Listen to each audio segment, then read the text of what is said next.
Hello everyone. एक feminine को question आया है। उन्होंने मुझसे पूछा है कि क्या चक्रा क्लिनजिंग और हीलिंग करने के बाद चक्रा जब एक्टिवेशन होते हैं उसके बाद क्या हमारे डीएम अवेकन हो जाते हैं क्या करके। तो इस चीज़ को समझने के लिए और जानने के लिए हमें एक रिलेशनशिप को स्टडी करना पड़ेगा। क्या रिलेशनशिप है बिटवीन सोल एंड स्पिरिट, इन दोनों का रिलेशन क्या है। अगर ये डिटेल में हमने स्टडी कर लिया इस चीज़ को तो हमें पता चल जाएगा कि what is the actually meaning of chakra cleansing healing and activation. क्या इसके बाद हमारा डीएम या डीएफ अवेकन हो सकते हैं क्या, ये भी हमें पता चल जाएगा। बेसिक चीज़ हमें जो स्टडी करनी है वो है दो चीज़ों की। एक सोल होती है। सोल एक लाइट के फॉर्म में होती है, बट वो फॉग की तरह हमें नज़र आती है, लेकिन वो लाइट के फॉर्म में ही होती है, वो लाइट ही होती है। ठीक है, जिसे हम खुदा का नूर भी बोलते हैं उर्दू में। और एक स्पिरिट होती है, एक एनर्जी। ठीक है, जो हमारे एनर्जी सेंटर्स में होती है। जो सेवन चक्रा है वो हमें एनर्जी सेंटर्स है हमारे, वो एनर्जी सेंटर्स में वो फ्लो होती रहती है। अब इन दोनों की, सोल की और स्पिरिट की, एक लैंग्वेज होती है। सोल की क्या लैंग्वेज होती है, वो है फ्रीक्वेंसी। और एनर्जी की क्या लैंग्वेज होती है, वो है वाइब्रेशन। जैसा हमने लास्ट वीडियो में मैंने आपको बताया था कि सोल कनेक्शन सभी के नहीं होते हैं, सिर्फ हम वाइब्रेशनल लेवल पे कनेक्ट रहते हैं करके। ठीक है, तो ये दो भाषा अलग अलग होती है, अलग अलग स्पिरिट की और सोल की। अब ये दो चीज़ों के बीच में, यानी कि सोल के स्पिरिट के बीच में एक चीज़ होता है, वो ऑरा बोलते हैं हम उसको। ठीक है, या ऑरा शील्ड भी हम उसको बुलाते हैं। अब आप मुझसे पूछ सकते हो ये ऑरा एक्चुअली होता क्यों है। जो एक्चुअली ऑरा होता है ना, वो ऑरा हमारी जो स्पिरिट यानी कि एनर्जी जब नेगेटिव होती है, ठीक है, नेगेटिव फ्लो में हमारी एनर्जी चलती है, वो नेगेटिविटी हमारे सोल को टच नहीं करना चाहिए, कनेक्ट नहीं होना चाहिए। इसीलिए वो ऑरा होता है जो प्रोटेक्ट करता है। ठीक है, जब स्पिरिचुअल अवेकनिंग की बात आती है तो तीन तीन स्टेजेस में अक्सर बात करता हूँ। पहला है कुंडलिनी अवेकनिंग, कुंडलिनी रेजिंग भी बोलते हैं, पहला स्टेज। दूसरा है सेल्फ यूनियन। ठीक है, सेल्फ यूनियन एक पार्ट है जहाँ आपका चक्रा क्लिनजिंग हीलिंग एक्टिवेशन होता है। ठीक है, तीसरा फाइनल स्टेज एनलाइटमेंट आता है आपका। और हमारा जो एनर्जी फ्लो होता है ना, वो चार चीज़ों के ऊपर बेस्ड है। पहला है हमारा थॉट्स पैटर्न। ठीक है, उसके बाद हमारा बिलीव्स, तीसरा है हमारा इमोशंस, चौथा है जो फोर्थ है वो है हमारे इंटेंशंस। ये पॉजिटिव होनी चाहिए। अगर ये जब नेगेटिव होने लगते हैं तो हमारा जो एनर्जी फ्लो जो होता रहता है, एक घूमता रहता है ऊपर से नीचे ऊपर से नीचे, वो नेगेटिव फ्लो में बदल जाता है। जो पॉजिटिव होता है जो नेगेटिव फ्लो में बदल जाता है। इस चीज़ को तो आप हील कर सकते हो भाई, वापस आपके इमोशंस को ठीक करके, इंटेंशंस को ठीक करके, अपने थॉट पैटर्न को, बिलीफ को ठीक करके आप पॉजिटिव कर लेते हो।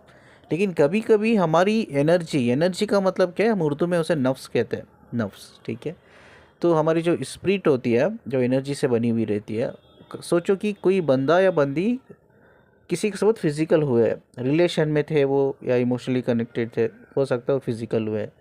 अब वहाँ से एक लड़की किसी के साथ फिजिकल हुई या औरत किसी के साथ फिजिकल हुए, अब वो इंसान जो था, मेल पर्सन था, वो एक लस्टफुल एनर्जी से उससे कनेक्ट हुआ था।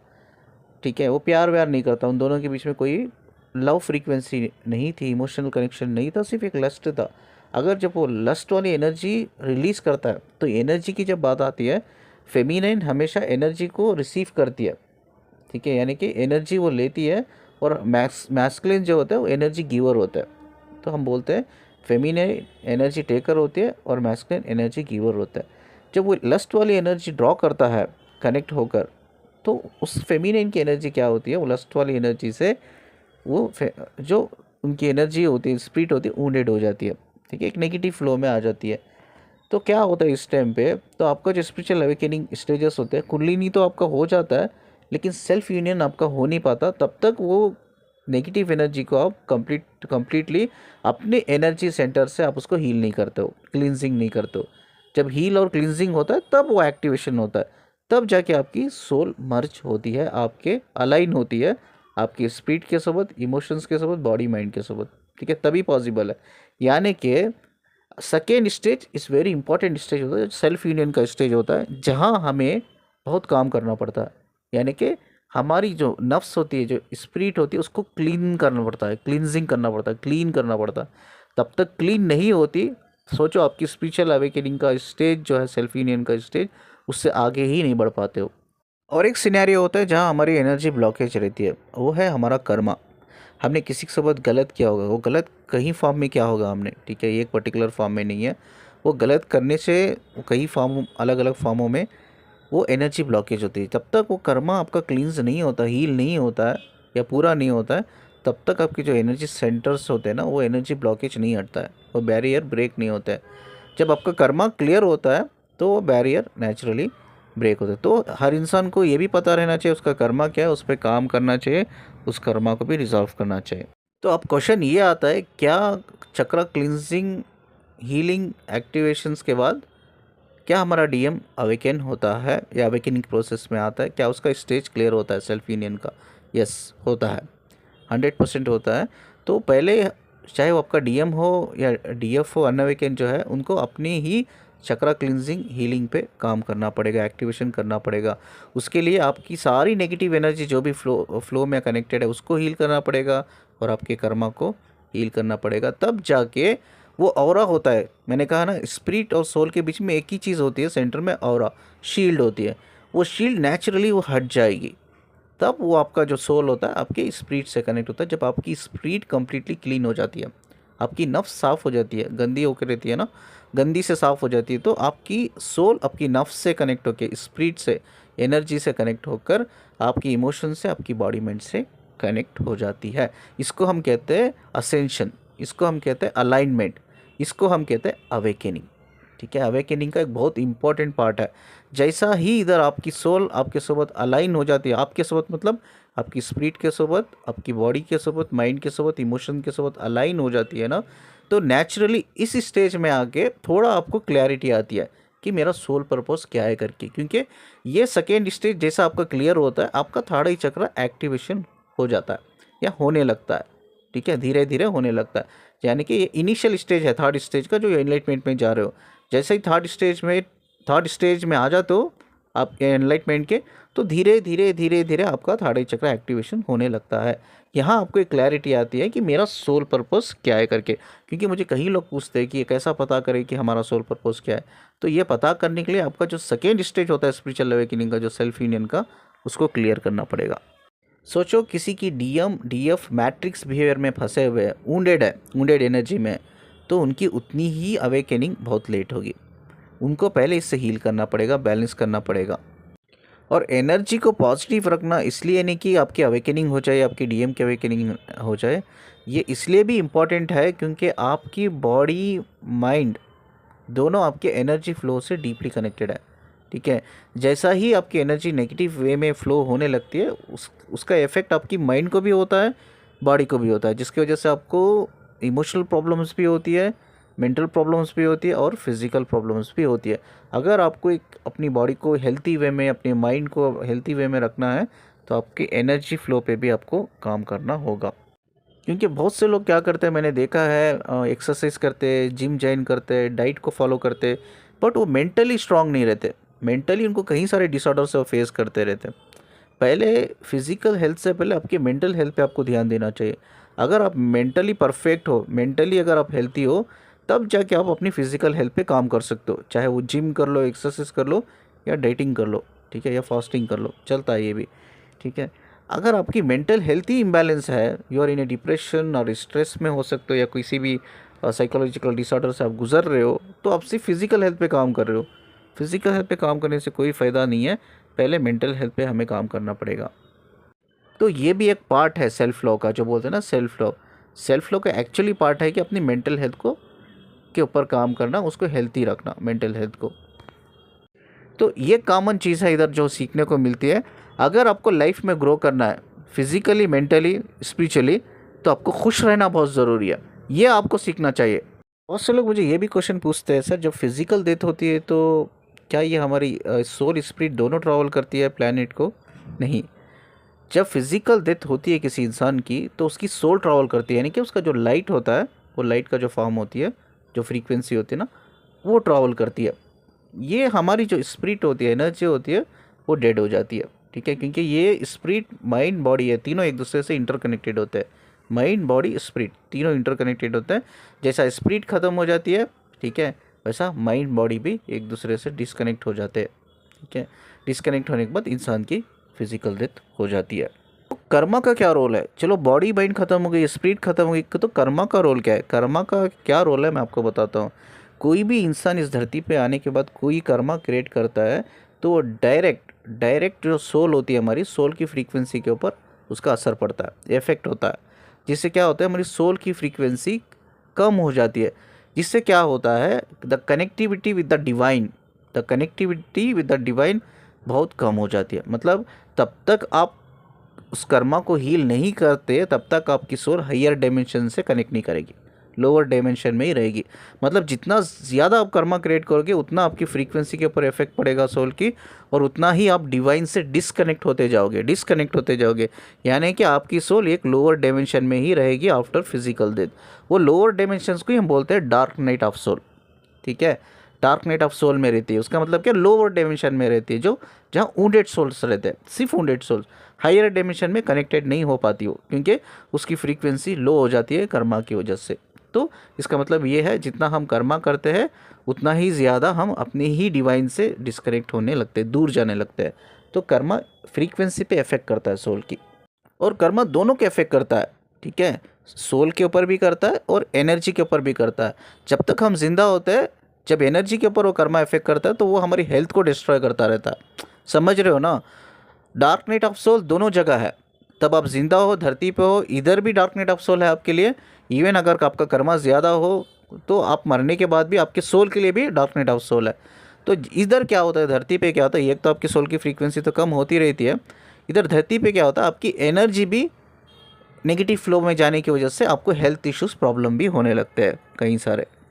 तो देखा जाए तो कर्मा दोनों लेवल पे इफेक्ट करता है, आपकी स्पिरिट लेवल पे भी, आपके सोल लेवल पे भी। जब स्पिरिट लेवल पे वो इफेक्ट करता है तो आपके हेल्थ इश्यूज आने लग जाते हैं, चाहे कोई भी हेल्थ इश्यूज हो, फिजिकल, मेंटल, साइकोलॉजिकल हो, कोई भी हो। ठीक है, जब वो सोल के लेवल पे इफेक्ट करता है तो आपको वो लोअर डायमेंशन में लेके जाता है, क्योंकि आपकी सोल की फ्रीक्वेंसी कम होती है। आपको आपकी सोल जब ट्रैवल होती है वो लोअर डायमेंशन में रहती है, जहाँ वुंडेड सोल होते हैं, जहाँ आपको कहीं सारे चीज़ें हील करना पड़ता है, और कई बार इसी की वजह से सोल को पुनर्जन्म या री इनकारनेशन लेना पड़ता है। तो ये सोल के लिए बहुत पेनफुल डिसीजन होता है, ये हमें समझना चाहिए। कई लोग बोलते हैं, मैं सुनता हूँ कि कोई बात नहीं, इस जन्म में हमारा मिलन नहीं होता है तो हम पुनर्जन्म ले लेंगे वापस। पुनर्जन्म इतना आसान नहीं है। ये सोल जब ये डिसीजन लेती है री इनकारनेशन का, ये बहुत पेनफुल डिसीजन होता है सोल के लिए। आप समझा करो इस चीज़ को। तो जितना हो सके ये लाइफ में ही अपने वुंड्स को हील करके जाना है। लेकिन जैसा मैंने लास्ट वीडियो में कहा था कि जब हम जन्म लेते रहते हैं तो हमारी सोल हमारी बॉडी, माइंड और स्पिरिट की मेमोरी से कनेक्टेड रहती है, वो डीएनए से कनेक्टेड रहती है। हाँ, ये फिजिकल डेथ के बाद उसकी बॉडी ख़त्म हो जाती है, उसकी माइंड ख़त्म हो जाती है, उसकी स्पिरिट ख़त्म हो जाती है, लेकिन जो डीएनए मेमोरी, जो इंफॉर्मेशन होती है ना, वो सोल कैरी करती है।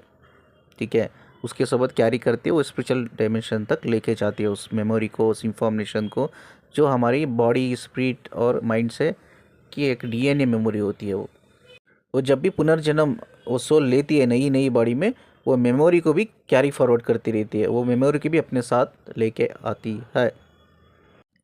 अगर वो मेमोरी एक वुंडेड स्पिरिट की, एक वुंडेड बॉडी माइंड की मेमोरी है, डीएनए मेमोरी है, वो कैरी कर रही है हर जन्म में वो सोल, हर न्यू बॉडी में, तो सोल को, यानी कि जो नई बॉडी लेती है सोल, वो बॉडी को हर जन्म में कुछ ना कुछ प्रॉब्लम होती है, जिसे हम साइंस में हेरिडेटरी कहते हैं। ठीक है, जेनेटिक प्रॉब्लम या जेनेटिक डिसऑर्डर या हेरिडेटरी प्रॉब्लम जो बोलते हैं।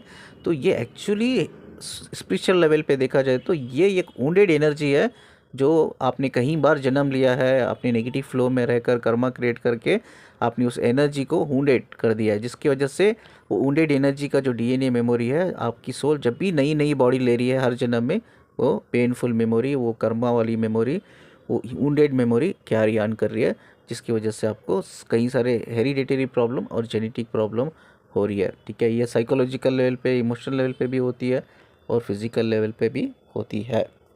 तो इसीलिए मैंने कहा कि जब भी कुछ प्रॉब्लम है, कर्मा है, तो इसी जन्म में मेक श्योर इसी जन्म में आप रिजॉल्व करो, यानी कि वो वुंडेड मेमोरी, डीएनए मेमोरी को डिस्ट्रॉय करो।